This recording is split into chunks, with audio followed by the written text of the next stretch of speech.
여러분 반갑습니다. 김주영 변호사입니다. 요즘에 개에 의해서 물리는 사고가 종종 발생하고 있습니다. 일명 개 물림 사고라고 하는데요. 이 개 물림 사고 같은 경우에는 기본적으로 그 개 주인이 제대로 개를 관리하지 않았다면 과실치상죄가 성립할 가능성이 매우 높습니다. 그래서 오늘은 과실치상죄에 대한 고소장을 같이 작성해보고 어떤 점을 주의해서 작성하시는지를 제가 알려드리려고 합니다.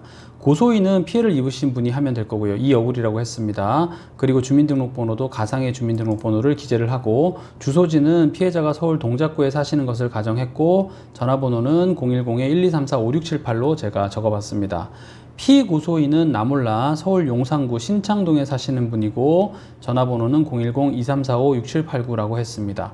제가 이 사안에서는 어떤 집 대문에 묶여있던 개가 그 목줄이 길어가지고 지나가던 행인을 문 사항을 예를 들었습니다. 그렇다면은 적어도 그 집에 사는 집주인이 개의 주인일 가능성이 매우 높고, 아니면 개를 잠깐 동안이라도 관리하는 사람일 수가 있기 때문에 그 집 주소를 정확하게 찾아내서 기재를 하면 될 것이고, 만약에 현장에서 119가 출동했다고 한다면 119 구급 기록지 등을 떼보면 최대한 피고소인을 특정할 만한 단서들이 나오니까요. 그걸 통해서 최대한 피고소인을 특정하는 게 필요합니다. 3. 고소 취지. 고소인은 피고소인을 과실치상죄로 고소하오니 처벌하여 주시기 바랍니다 라고 했습니다. 지난번에는 제가 업무상 과실치상죄를 한번 다뤘던 적이 있습니다. 업무상 과실치상죄는 어떤 업무상 주의 의무를 지는 사람이 그걸 위반해 가지고 다른 사람한테 상해 피해를 입혔을 때 성립되는 겁니다. 그런데 업무상이 아닐 때는 일반 과실치상죄가 됩니다. 이 일반 과실치상죄는 형량이 매우 낮습니다. 자, 그래서 만약에 업무로 했다, 개를 전문적으로 기르는 사람이, 업으로 기르는 사람이 잘못 관리해가지고 그 개가 나를 물었다라고 한다면 이건 과실치상죄가 아니라 업무상 과실치상죄가 될 수도 있는 겁니다. 자, 그래서 오늘은 일반 가정집에서 기르는 개가 공격하고 사람을 문 경우를 예로 든 거기 때문에 과실치상죄다라고 알아두시면 되겠습니다. 4번 범죄사실.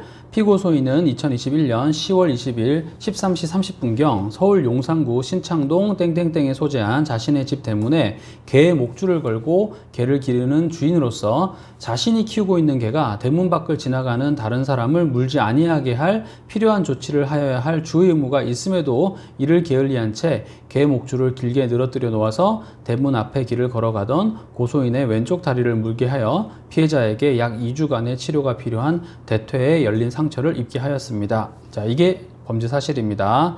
참고로 이제 형법 조문을 한번 보겠습니다. 형법 제266조 과실치상.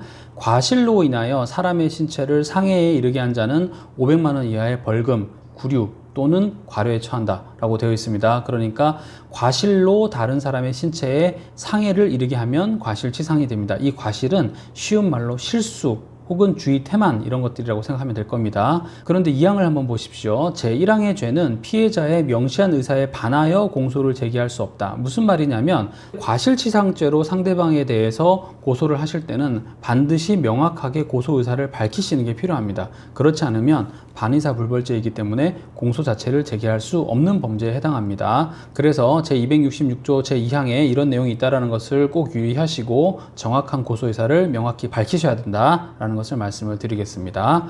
5. 고소 이유. 가. 고소인과 피고소인의 관계. 피고소인은 서울 용산구 신창동 땡땡땡에 살고 있는 자로 자신의 집 대문에 개의 목줄을 걸고 흰색 개를 기르는 주인입니다. 고소인은 2021년 10월 20일 13시 30분경 친구 집에 가려고 걷다가 피고소인이 기르는 개에게 물린 피해자입니다. 고소인과 피고소인은 서로 알지 못하는 사이입니다. 그러니까 전혀 무관한 관계라는 거죠. 나 피고소인의 잘못. 피고소인은 상기 자신의 주소지에서 흰색 개를 기르는 개 주인인 바 자신의 개가 다른 사람을 물거나 공격하는 등의 행동을 하지 않도록 할 의무가 있습니다. 그럼에도 불구하고 피고소인은 이를 게을리한 채 개의 목줄을 대문에 묶어두고 나서 대문을 열어둔 상태로 개의 목줄을 길게 늘어뜨려 놓아서 언제든지 개가 대문 밖으로 나가서 다른 사람을 공격할 수 있도록 방치하여 두었습니다. 이게 바로 피고소인의 잘못이라는 거죠. 다 고소인의 피해.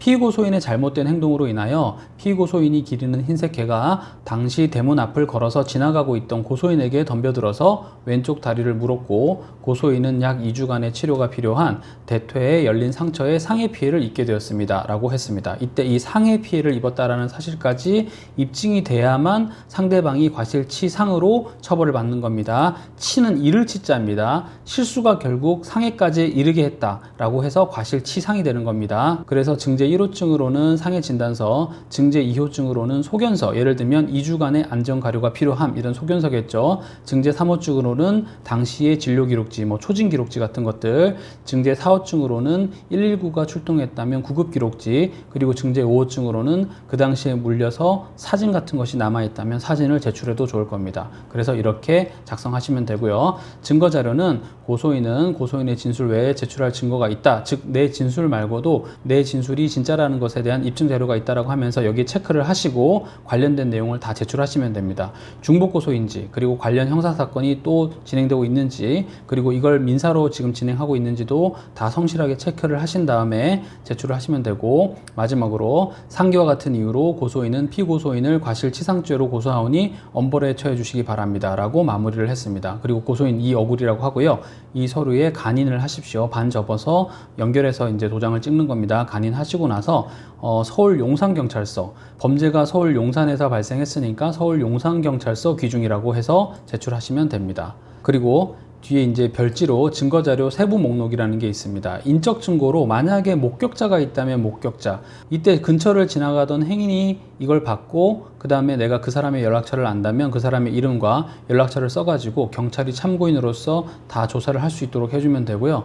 증거서류는 아까 전에 진단서, 소견서, 구급기록지, 진료기록지 등등을 다 제출하면 되고, 그 다음에 증거물로는 그 당시에 물렸던 사진이나 이런 것들을 다 제출하면 될 겁니다. 기타 증거도 다 확보된 게 있다면 내시면 될 겁니다. 이렇게 해서 오늘은 제가 개물림 사고가 발생을 했을 때 과실치상 고소장을 어떻게 쓰는지를 보여드렸습니다. 다행히 이 사건은 경미한 상해이기 때문에 큰 문제가 없었지만, 개가 사람의 손을 물거나 해가지고 뼈 조각이 소실되고 하면 큰 장애가 남을 수도 있습니다. 예를 들면 내가 손으로 뭔가 조작을 해서 먹고 사는 직업을 갖고 있는데 개물림 사고 한 번 때문에 손을 제대로 못 써가지고 정말 큰 피해를 입을 수도 있는 겁니다. 그래서 만약에 상해 피해가 심각하게 남았다라고 한다면 결국은 개 주인에 대해서 이 고소가 끝나고 나서는 손해배상 청구도 하셔야 됩니다. 당연히 치료비, 직접 치료비, 그 다음에 일시수익, 내가 이걸로 인해서 장애가 남았다면 벌지 못하는 이제 일시수익을 또 청구를 하실 수가 있고, 마지막으로 위자료도 청구하실 수가 있습니다. 그래서 제가 올린 영상을 참고하시되 경미한 사고라고 한다면 혼자서 고소장 내시고 손해배상 청구를 하시는 것도 괜찮지만, 상해 피해가 엄청 크거나 심지어 사람이 사망에까지 이르렀다고 한다면 주저하지 마시고 그때는 변호사의 도움을 받으시기를 바랍니다. 그렇게 해야 나중에 손해배상 청구를 하실 때도 손해를 보시지 않고 전체 금액을 제대로 산정해서 청구를 하실 수 있기 때문에 그렇습니다. 자, 이렇게 오늘은 개 물림 사고에 있어서 과실치상 고소장 쓰는 법을 알아보았습니다. 궁금한 사항이 있으시면 언제든지 저희 사무실로 문의 주시기 바랍니다. 저는 형사소송 전문 변호사 김지용 변호사였습니다. 감사합니다.